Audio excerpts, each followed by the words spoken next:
Welcome to the video. We're going to cut to the 1989 World Champs in a moment. Just check this out. This is why, as a spectator, please stay off the road. Please be aware of where you are. All right, look at that. Man, that could have caused a mad pile-up. That's a mad shoulder drop.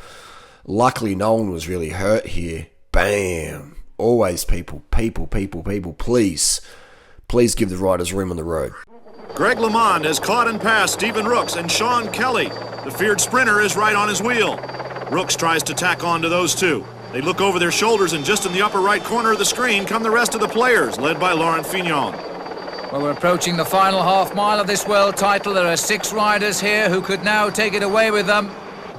And here we go. And now let's cut to the real commentary. This is 1989 World Championships, men's world champs in the wet, 6 hours odd racing. Fignon high as fuck on amphetamines, testosterone, cortisone. He's going for the win. He's like, fuck this, we're going to break away, we're going to dominate. I want some podium girls tonight in the rainbow jersey on the bed. Greg LeMond on the yellow bike, second wheel, chases down Fignon. Fignon's a time trial beast, full of steroids, full of amphetamines and cortisone, and Mr. Natural, Greg LeMond, never touched a drug in his life, is going to chase down, close the gap, and watch this. Greg LeMond is going to lead out the sprint.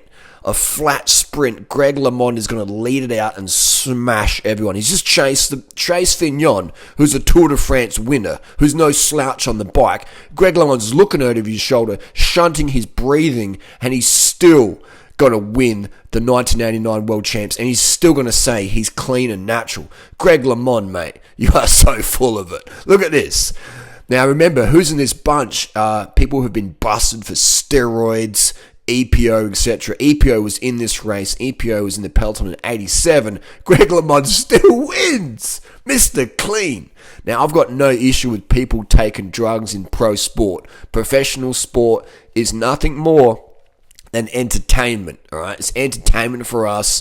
It creates jobs for people. It's just the world we live in, all right? It's entertainment, you know. Let them drug. It's all good. Let it be legal so it's more safe and can be monitored better with less dodgy doctors, etc. So let it be legalized. Let the public know the truth about professional sport. Look at Greg LeMond. He is off his chops, man.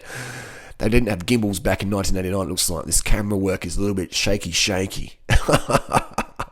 So how did Greg LeMond beat all the Euro dopers in an 89 World Champs when at the start of the season he was getting dropped? And Greg LeMond, in his own words, said, I took some anti-anemia medication. Now, what was that? What was that anti-anemia medication that leaves Greg smiling and fresh-faced? And look at his posture. You know, he's like he's done nothing. He's just smashed the elite of elite European world champions in the championships. You know, like the champions of Europe. He smashed them to get the world championship. Do you know how important it is, the identity for European racers to win the worlds or win bike races in Europe, and some American or Australian we come over here and win? Like, our culture isn't about cycling, and that's fine. I'm just saying it's not a good or bad thing. It just is what it is. The motivation to win, the celebrity stardom you get as a European winning European bike races is huge. We, as Australians or Americans, we can't really appreciate that. That's their culture over there. It's like soccer, you know what I mean? Like, it's just, you're more of a household celebrity over there. And so for Greg LeMond to claim that he was natural, winning against these other guys who are obviously enhanced, I call bullshit on that, all right?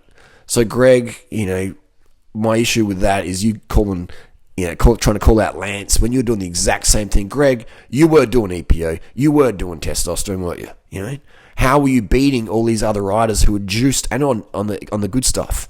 How are you beating them? Clean? I don't think so. Anyway, that's the 1989 World Champs. Fignon's still so high, he has to do a cool-down ride. Greg LeMond, look how fresh he looks. You can't be that fresh after a race without performance-enhancing drugs. All right, that's just how it is. Look at him.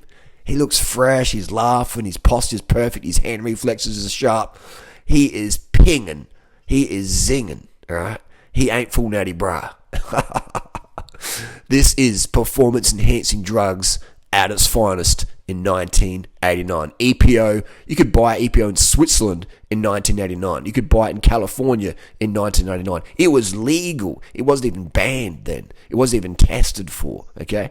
That's the truth. That's the facts. If you think Greg LeMond's clean, my friends, you probably still wait for Santa Claus or the Tooth Fairy. Nobody is clean at the top in any big money sport. Everyone is taking a shit ton of stimulants, steroids, cortisone, and asthma medication. Deal with it.